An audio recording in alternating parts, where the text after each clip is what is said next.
you get to bet someone one, two, one, and just start to the comes on and then freestyle into the hands. Ano po 60 baht ko ano po hindi namin may monkey jump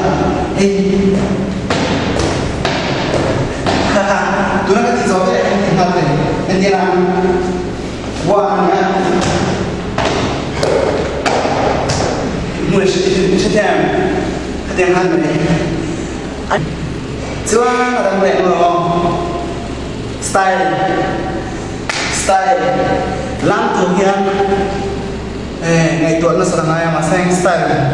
style musuh musuh này kita macam musuh dia negi na serangin tu ifar tang tangan ko negi na suan tidak disuap kema so kayak pun style bisa mau style negi dua negi seolah kedua tu style tu nak orang negi tu suap terus jadi tu enti ramai mai to pro kan tidak kan sudah 60 baht ko yang dia dulu teaching dia ini nak one dia two dia ching tu mana yo tu nak sini terang yang mudah dia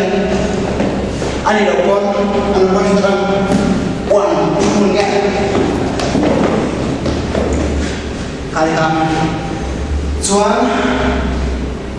I know style tu yang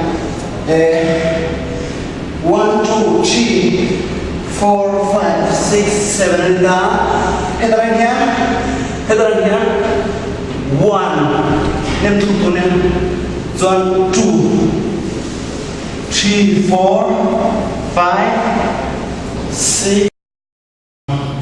1, 2, 3 jadi ngah tarian one tidak sekarang one yang cukup lama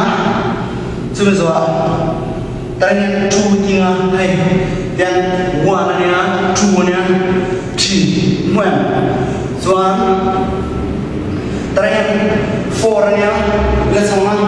five nya tarian ini ikut tanya nama tarian visa kemudian kalau di sana 1, 2, 3, 4 anh em tay đã 1,